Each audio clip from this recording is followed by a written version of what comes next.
Welcome to History's Influence. In part 1, we adopted a broad perspective towards the Mongol Empire, seeing the large-scale adjustments that would occur if the Mongol conquests never happened. In this video, we're going to fixate on what would happen to numerous regions that were conquered by the Mongols. Whilst the Mongol Empire never officially split apart, there was a decades-long process in which 4 Khanates became de facto independent. The last Khan to hold undivided control was Mongol Khan, who died in 1259. In terms of nominal control, it's agreed that this ended with the reign of Kublai Khan. Kublai was in theory the Mongol Khan, but in reality, he was simply the emperor of Yuan China. So, let's see what will be happening to China without the rule of the Great Yuan. Before the Mongols, China was split into 4 pieces. There was the Chinese Song dynasty, which was pushed south by the nomadic Jin dynasty. You also have 2 smaller states, led by ethnicities surrounding the Chinese. So, in this new timeline, will the Song still be conquered by a northern nomadic dynasty? Their military did hold notable flaws. They were less mobile than the nomadic armies they often faced. They held a large army, but most of their soldiers weren't disciplined or trained enough for large-scale combat. They were more suited for the local defensive garrisons. But still, without the Mongols, I don't believe a nomadic group from the north will conquer all of China. It was the genius Kublai Khan who conquered the Song dynasty, leaving the region relatively unharmed, uncommon for a Mongol invasion. He worked with siege experts and engineers to accomplish this task, taking inspiration from Genghis Khan's exploits. The Mongols needed to ensure the delicate waterways in the south were functional, otherwise they couldn't have made inroads. The Mongols weren't very navally capable. The Song were also very technologically advanced, and their army was quite large, as we said before. It is true that the Song had been beaten back by the nomadic Jin dynasty around a century earlier. However, the lands they maintained were much easier to defend by this point. Such an intricate nomadic invasion against such a foe would require a strong and competent leadership, which the Mongols certainly fit the requirements of, thanks to Kublai Khan and their previous leaders. So, I'm not saying it was impossible, but I believe without the unique strengths of the Mongols, a nomadic invasion will not be successful. But whilst the Mongols were uniquely successful conquerors, their governance of China was troubled. The name Yuan means origin of the universe, but such a humble empire didn't even last 100 years. It was Kublai Khan who set up the broad precedent of how they would rule. With a cosmopolitan upbringing, he brought people of all backgrounds into positions of power, whilst keeping Mongols alone in the higher ranks. Later Khans would continue to change their decision on the matter. Should it be the Mongols assimilating into China with the help of these bureaucrats, following Confucian philosophy and culture, or should they stick to their Mongol roots? Ultimately, they couldn't assimilate or dominate effectively, becoming a corrupt and decrepit state. Internal strife allowed for the Red Turban Rebellion, named after them wearing red turbans, to expel the Mongols from China proper and to establish the native Ming dynasty. But this dichotomy of assimilation wouldn't exist in the new timeline. The Jurchens leading the Jin dynasty had already been assimilating into Chinese culture from their nomadic origins, and the Song were Chinese themselves.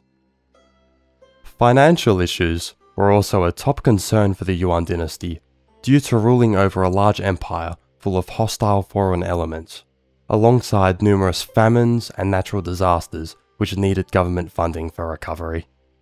These environmental calamities will still occur in this new timeline. I believe the better established Song and Jin dynasties will weather these storms more effectively, pun intended. Although the Yuan did have a solution for their financial woes, albeit a very flawed one. A paper money system was invented by the Song to be adopted by the Yuan. Printing money became an option for the state, as opposed to simply debasing currency. As we know from modern Western governments, printing lots of money to pay for what the state budget can't afford is a great idea. But for some reason, this continued to weaken the value of their currency, damaging the Yuan economy. The Song and Jin dynasties won't face these struggles to the same extent, being better integrated with their populations. The Song fixated less upon economic planning like their predecessors and more upon free trade. The Yuan and later Chinese dynasties moved back to central planning, so perhaps without such dynasties, southern China, or maybe even China as a whole, would grow to be a more proto-capitalistic and perhaps innovative society. Moving away from economic matters, rampant alcoholism and assassinations from infighting were also consistent problems for Mongol rule. They were present in all four of the Mongol Khanates, causing much of the ruling class to be killed. Most importantly, succession crises would repeatedly occur, creating further instability in their respective empires. Assassinations weren't unique to the Mongols, but why was alcoholism so commonplace for Mongol rulers? The answer's a bit unclear, but here's what I've gathered. Kumis, which is fermented donkey milk, was the common alcoholic beverage of the Mongolian plateau. However, it wasn't very potent in alcohol, so when the powerful beverages of the regions they conquered were consumed by the Mongols, they didn't have the cultural or genetic predisposition to handle themselves.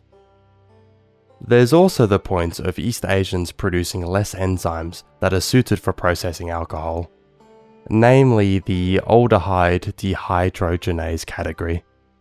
Regardless, we won't be seeing this issue play out in the Chinese elite of the new timeline, meaning we will see more dynastic stability in their leadership. So, in the short run, we're going to see a more competent but less unified China. But what would occur in the long run? In our own timeline, the Ming were particularly centralizing and authoritarian in their rule, which was replicated by the following Qing dynasty. This was largely a reaction to the traumatic conquests of the Mongols. It also protected them against the northern Yuan, the rump state of the Mongols who were past the Great Walls of China by this point. Perhaps this centralization is why China was able to stay unified without collapsing for so long. You see, ignoring short transitions between dynasties, from the Yuan onwards, China remained a unified state until the fall of the Qing. Previously in Chinese history, there were centuries of disunity which would occur. So, would unification eventually happen in this new timeline without the Yuan's precedent? China has been a unified state for numerous periods since at least 1600 BC. That's 2,800 years before the Mongol conquests, and about 3,600 before the modern day.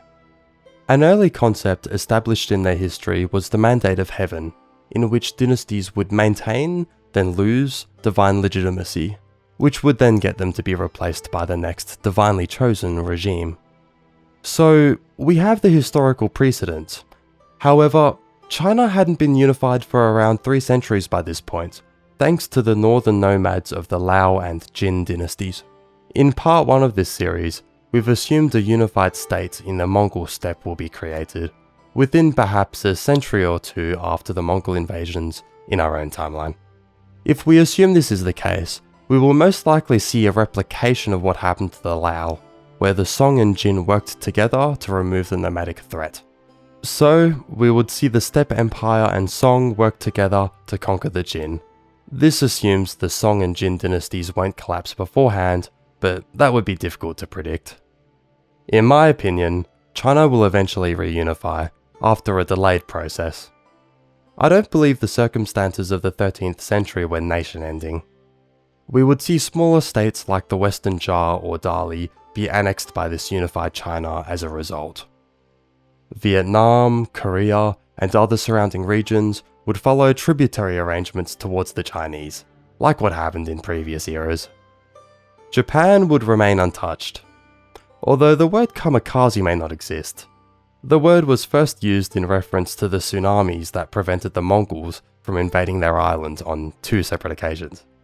Perhaps with the economic and technological development of the Song, With less conservatism stemming from the traumatic Mongol conquests, China will become more economically and technologically advanced.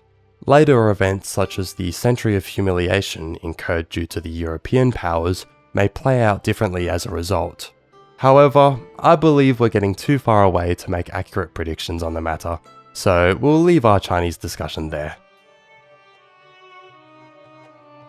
The Ilkhanate is strange. It lasted less than 80 years, but there weren't clear signs of internal or external chaos to precipitate its collapse. The 18th century historian Edward Gibbon, famous for his history of the Roman Empire, posited in the volumes of the series that nations go through cycles of rises and falls. This agreeable concept, however, is contradicted by the Ilkhanate. What technically happened was that the 9th Ilkhan had no heir, and so the empire fractured. This was thanks largely to alcoholism and infighting yet again. Some people argue the collapse came from factional disputes, alongside an aristocratic revolt, but the evidence for such events is sparse. There is an effective, broad explanation, however, which I've observed myself through comparing the 4 different Mongol Khanates. I believe the Ilkhanate, compared to the other 3 regimes, assimilated most deeply into the territory they controlled. They adopted Islam after a few decades of Buddhist rule. Persian bureaucrats were heavily embedded into their administration. It was essentially ran as an Iranian empire, which we'll get back to later.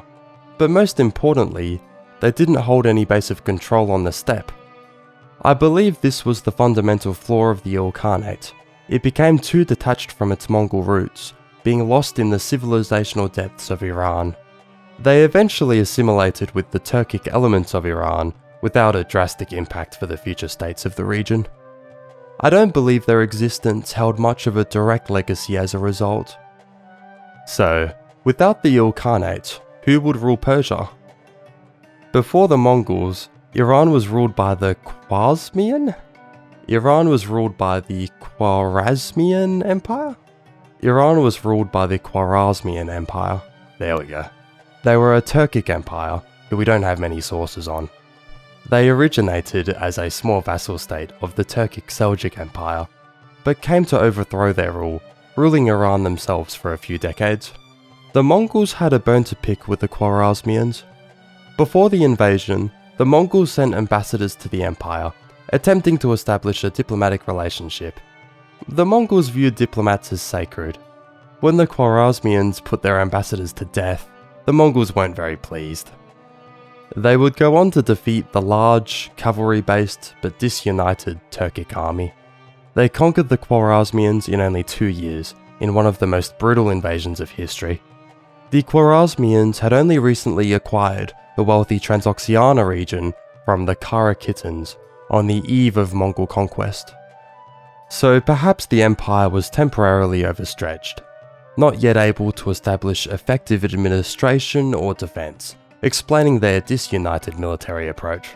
So in this new timeline without the Mongols, we will see the Turks recuperate and develop a more effective state. Their governmental structure was similar to the Seljuks, which was a standard Turkic Islamic dynasty in governance. So I don't think they would last an extended period as the predominant power of Iran. The Khwarezmians were also surrounded by enemies, who they made by being belligerent and expansionist. This doesn't bode well for their longevity either. Regardless, both before and after the Mongol conquests, Turkic groups dominated the Middle East, be it through the Ottomans, Safavids, or the early Mamluks. This broad domination won't be changing in this new timeline. The Arabs and Iranians had declined in their respective powers by this point. But what about the Iranians? The Ilkhanate was officially named the Land of Iran, the first state to be called so since the fall of the Neo-Persian Empire in the 7th century. They brought this idea back to the forefront. Without such a precedent, the chances of an Iranian state coming to exist may reduce, even with Turkic leadership. The Turkic Safavid dynasty, who would go on to recreate the Persian Empire, won't exist due to the butterfly effect. They started as the Safavid religious order, which was founded after the Mongol conquests, and the particular political situation that would later establish dominance within wouldn't exist without the Mongols or later Timurids, who we'll get back to. They also propagated Shia Islam in a majority Sunni Iran, so I don't believe Iran would become majority Shia. Furthermore, without the brutal sack of Baghdad, the Abbasid Caliph would remain centered in the city. He was the spiritual head of Sunni Islam, following a continuity of caliphs, meaning successors, all the way to the Prophet Muhammad's first successor. This Sunni influence in Mesopotamia would further reduce the incentive for Shia Islam to prosper in the Middle East. The siege of Baghdad also signified the end of the Islamic Golden Age. Famously, the Baghdad House of Wisdom was destroyed. It was established during the early Abbasid Caliphate as a center for Islamic learning. I'd argue the impact of this loss of education was overstated, and that the cultural Islamic Golden Age had already declined alongside Arab power in the region. For example, we have the Islamic scholar Al-Ghazali, who lived 2 centuries before the Mongols.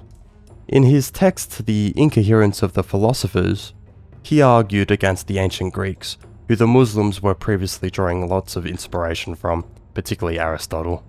He instead favoured the divine over philosophy regarding metaphysics, so how the world works.